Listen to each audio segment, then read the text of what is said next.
2006年依旧是内地电视剧神仙打架的一年，这一年诞生了历史正剧的标杆之作，情景喜剧的巅峰之作，现代军旅剧的天花板，以及金庸武侠剧最后的辉煌。与2005年相比，这一年的电视剧依旧个个能抗能打，轮番封神。今天小编再次带您一次性过足联瘾。首先开年大剧就是持续20年依然爆火的情景喜剧巅峰《武林外传》。不要怕，20年快得很，弹指一挥间。从它上映至今刚好20年，正如佟掌柜所说，时光飞逝，20年弹指一挥间。当年在电视机前傻笑的我们，如今也长大了。回首再看《武林外传》中的各个人物，你会发现他们的经历能和我们普通人产生共鸣。它表面是古装喜剧、无厘头玩梗、方言混搭以及江湖武林，内里却是当代社会的真实写照。佟湘玉虽是为大家千金，实际演绎就是为渴望独立自由的普通创业者和中年妇女焦虑代言人。白展堂本想成为大侠，却先变成了盗圣，空有一身武功，却胆小怕事，实乃当代年轻人想躺平的前浪。郭芙蓉以理想碰撞现实的代表，从衣来伸手饭来张口的日子，慢慢接受打杂洗碗的杂役生活，像极了小时候理想当太空人科学家的我们，现在却正经历着社会的各种毒打。李大嘴尽管姑父是县太爷，但他表现出来的却是要文化没文化，要颜值没颜值，要钱没钱，就一普通打工人，只想赚钱娶媳妇儿。吕秀才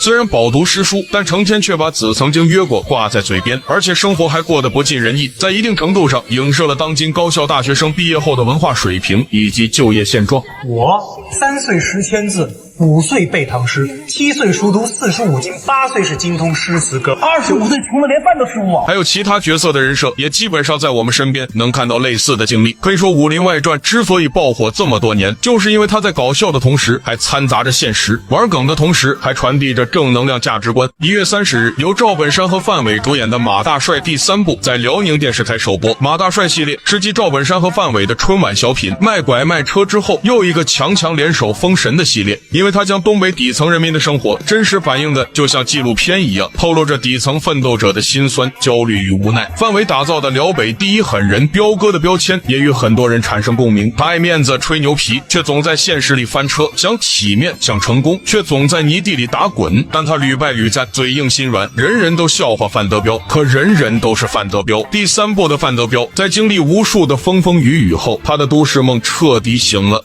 你说你这么大岁数了，什么不懂啊你啊？你从头算，你又解梦，你又做梦的，你说你一天，你就梦游的话，也就是过几天就过劲儿了吧？你这梦游40来年了，你这什么玩意儿这是啊？你还能让人得好不？不行，你也回去吧，都40多岁人了，早晚也得回去，落叶归根的。有人说，如果马大帅第1部是整个系列最经典的一部的话，那么这一年上映的第3部就是整个系列的巅峰之作，将喜剧里的悲剧内核拉满。随着马大帅系列的收官，赵本山又在这一年9月份带来了新的系列，那就是至今都还在持续更新的乡村爱情系列作品。这06年上映的第1部，同样也是全系列中最经典的一部，也是最配得上乡村爱情这个剧名的一部。因为第1部土的真实，美的素朴，爱的认真，乡土味最正。剧中无论是农村风景还是农民劳作，都能让东北农村人看到自己和身边人日常生活的样子，从而产生情感共鸣，这就是它经久不衰的原因。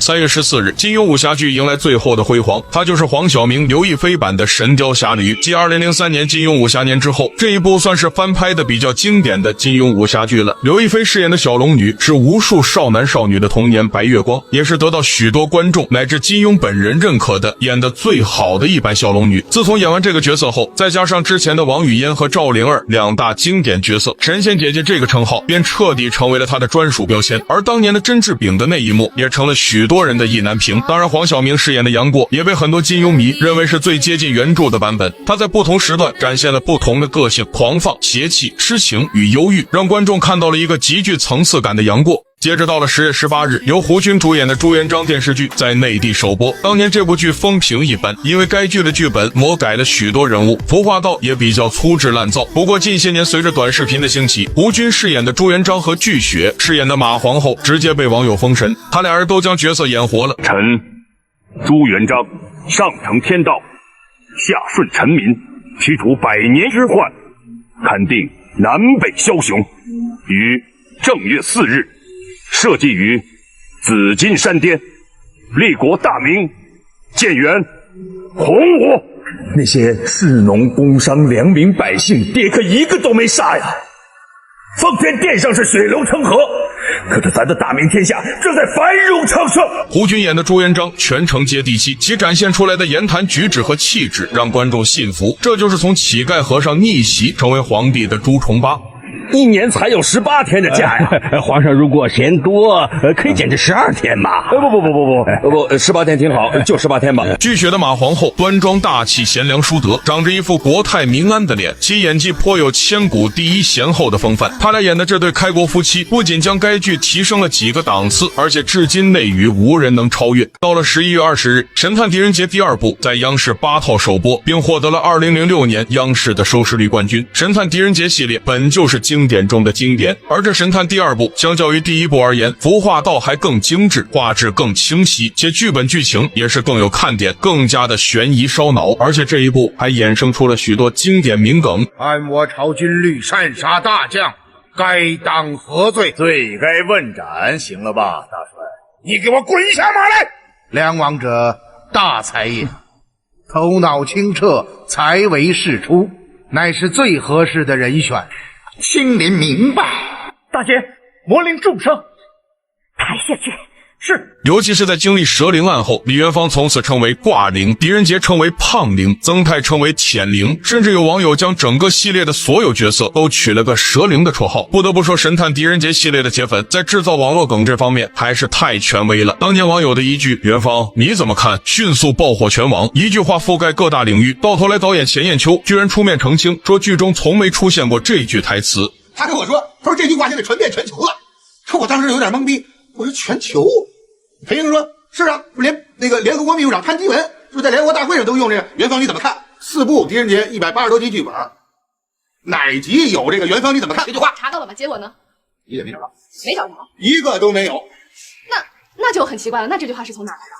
这真奇怪，我跟你说实话，到如今我仍然觉得这是个谜。对于此现象，元芳你怎么看呢？所以说《神探狄仁杰》第2部算是难得稳住了质量的续集了。最后在12月份2部封神之作的上映，为这一年画上了一个圆满的句号。它俩分别是现代军旅剧的天花板《士兵突击》和历史正剧的标杆之作《贞观之治》。12月24日，由王宝强、陈思诚、段奕宏、张国强、张译、邢家栋等人主演的《士兵突击》在陕西电视台首播。该剧描写了一位当代中国兵王士兵许三多的成长历程，并以这个人物为核心，塑造了一组当代军队中的个性化人物群像。东北新闻网评价该剧是一部没有大腕明星参与，没有男女情感纠葛，甚至连女性角色也没有设置的剧作，竟然征服了如此多挑剔的观众，不得不让人感到惊讶。确实，在这个感情戏泛滥的内娱，这种电视剧属实是可遇不可求的。现如今中生代男演员演技派有一半都在这部剧内，他们用精湛演技能让许多从不落泪的大老爷们都感动得稀里哗啦。